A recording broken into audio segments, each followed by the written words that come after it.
तर उद्धवजी ठाकरे रात्री 3:30-4 वाजेपर्यंत जागे होते म्हणजे जनतेवर काही उपकार केलेले नाहीत. जेव्हा मुख्यमंत्री होतात तेव्हा झोपा काढत होता. आता जेव्हा पक्ष संपत आला, पूर्ण महापालिकेत सत्ता जायची वेळ आली, तेव्हा रात्री 3:30 वाजेपर्यंत जागताय याचं काही फार कौतुक नाही.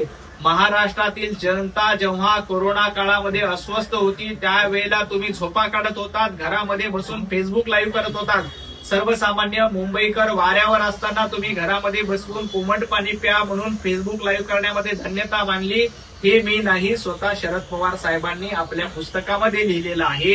त्यामुळं आज तुम्ही 3:30 वाजेपर्यंत जागलात काय, 4 वाजेपर्यंत जागलाय काय, मुंबई महापालिकेच्या निवडणुकीत तुमचे 12 वाजणार हे मुंबईकरांनी ठरवलेलं आहे. तुमच्या दोन्ही भावाच्या युतीचा मुहूर्त देखील 12चाच होता.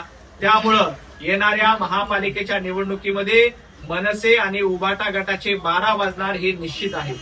राज्यपालांचं बूट चाटताय असं संजय राऊत. संजय राऊत यांनी बूट चाटण्याची भाषा करू नये. जे संजय राऊत स्वतः राहुल गांधींचे तळवेट चाटतायत, जे स्वतः सोनिया गांधींची गुलामी करतायत, दिल्ली पुढे झुकणारे कोण असतील तर उबाटा गट आणि संजय राऊत तुम्ही आहात. तुम्ही फक्त हिरव्या मतांसाठी काही लोकांचं लांगुल चालन करतायत. उबाटा गट सोनिया गांधींची गुलामी करण्याचं काम करतंय हे महाराष्ट्राने बघितलेलं आहे. त्यामुळं कोण बूट चाटतं आणि कोण तळवेट चाटतंय हे महाराष्ट्रातल्या जनतेनं बघितलंय. विधानसभेच्या निवडणुकीत देखील उबाटा गटाची काय अवस्था झाली. उबाटा गटाला 90 पैकी फक्त 20 जागा जिंकता आल्या. आता देखील मुंबई महापालिकेच्या निवडणुकीमध्ये उबाटा गटाची अवस्था अशीच होणार आहे.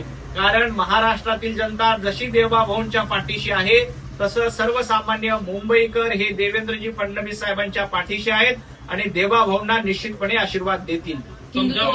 तर तेजस्विनीताई भारतीय जनता पार्टीमध्ये त्यांनी प्रवेश केलाय आणि त्यांना पूर्ण अधिकार आहे कुणाचा फोटो वापरायचा, कुणाचा फोटो वापरायचा नाही. याबद्दल उबाटा गट किंवा संजय राऊत यांनी ज्ञान पाजळायचं काहीही गरज नाही. तेजस्विनीताई भारतीय जनता पार्टीच्या उमेदवार आहेत. त्यांना निश्चितपणे आपल्या पतीचा फोटो वापरण्याचा अधिकार आहे आणि ते वापरतील. तेजस्विनीताई देखील भारतीय जनता पार्टीच्या तिकिटावर भरघोस मताने जिंकून येतील, याच्यामध्ये अजिबात शंका नाही. सर काय सांगाल, पक्षाने काल फॉर्मचं वाटप केलेलं आहे, उमेदवारी जाहीर केलेली आहे, तुम्हाला देखील उमेदवारी मिळालेली आहे, काय सांगाल आपण? भारतीय जनता पार्टीचे मी मनापासून आभार मानतो. मुख्यमंत्री देवेंद्रजी फडणवीस साहेब, आमचे प्रदेशाध्यक्ष रवींद्र चव्हाणजी, चंद्रशेखरजी बावनकुळे, आशिषजी शेलार, अमितजी साटम या सर्वांनी भारतीय जनता पार्टीच्या एका सर्वसामान्य कार्यकर्त्यांना मानपूरच्या 135 वॉर्डमधून भारतीय जनता पार्टीच्या महापालिकेच्या निवडणुकीमध्ये एक उमेदवार म्हणून मला संधी दिली. त्याबद्दल पक्षाचे मनापासून आभार मानतो. भारतीय जनता पार्टी असा एकमेव पक्ष आहे की जिथं सर्वसामान्य कार्यकर्त्यांना अशा पद्धतीची संधी मिळते.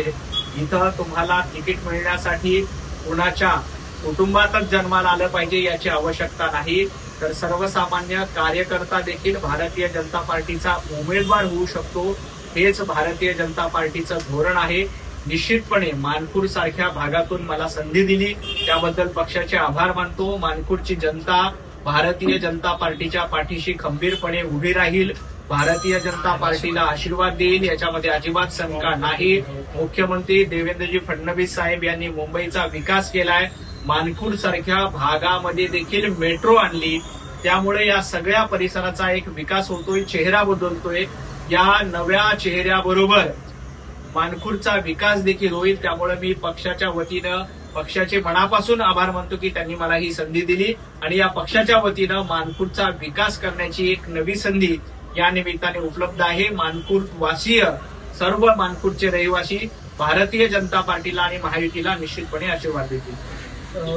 थेट बोलतायत की भाजप हे थैलीचं राजकारण करतंय. थैलीचं राजकारण कोण करतंय आणि तिजोरी कोण भरतंय हे महाराष्ट्रानं बघितलंय. कोविडच्या काळामध्ये मराठी माणूस मरत असताना संजय राऊत तुम्ही तिजोरी भरत होता. मातोश्रीच्या तिजोरी कोणी भरल्या, कोविडमध्ये भ्रष्टाचार कोणी केला, खिचडीमध्ये घोटाळा कोणी केला आणि संजय राऊत पत्राचाळ लुटून तिजोरी कोणी भरल्या याचा हिशोब द्या. थैल्या भरण्याचा हिशोब महाराष्ट्राला माहित आहे आणि तिजोरी भरणाऱ्यांचा हिशोब देखील महाराष्ट्राला माहिती आहे. तुम्ही ज्या पद्धतीनं पत्राचाळीच्या माध्यमातून घोटाळा केला, मराठी माणसाला लुटलं आणि स्वतःची घरं भरली, आज देखील जेव्हा उमेदवारी द्यायची वेळ येते तेव्हा संजय राऊत तुम्हाला सर्वसामान्य कार्यकर्ता दिसत नाही, तुम्हाला स्वतःचा भाऊ दिसतो.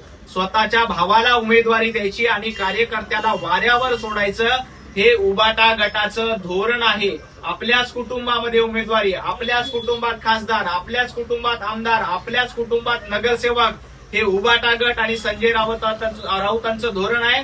तर भारतीय जनता पार्टी सर्वसामान्य कार्यकर्त्याला संधी देते. माझ्यासारख्या सर्वसामान्य शेकडो कार्यकर्त्यांना भारतीय जनता पार्टीने संधी दिलेली आहे.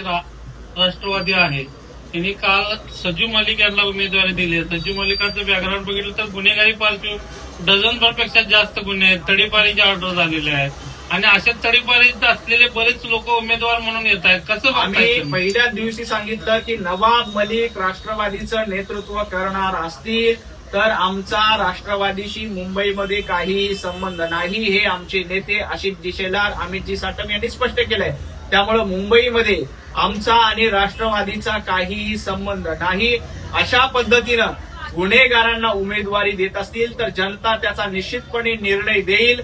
जनतेचे आशीर्वाद गुन्हेगारांच्या पाठीशी राहणार नाहीत. जनतेचे आशीर्वाद महायुतीच्या सोबत, भारतीय जनता पार्टीच्या सोबत आहेत. कारण त्यांना माहिती आहे की मुंबईचा विकास देवाभाऊच करू शकतात, मुंबईचा विकास एकनाथजी शिंदेच करू शकतात, मुंबईला पुढे घेऊन जाण्याचं काम महायुतीच करू शकते. त्यामुळे एका बाजूला गुन्हेगारांना उमेदवारी दिली जाते तर दुसऱ्या बाजूला सर्वसामान्य कार्यकर्त्यांना उमेदवारी जाते आणि सर्वसामान्य कार्यकर्त्यांच्या पाठीशी, सर्वसामान्य भारतीय जनता पार्टीच्या उमेदवाराच्या पाठीशी जनता निश्चितपणे उभी राहील, त्यांना आशीर्वाद देईल.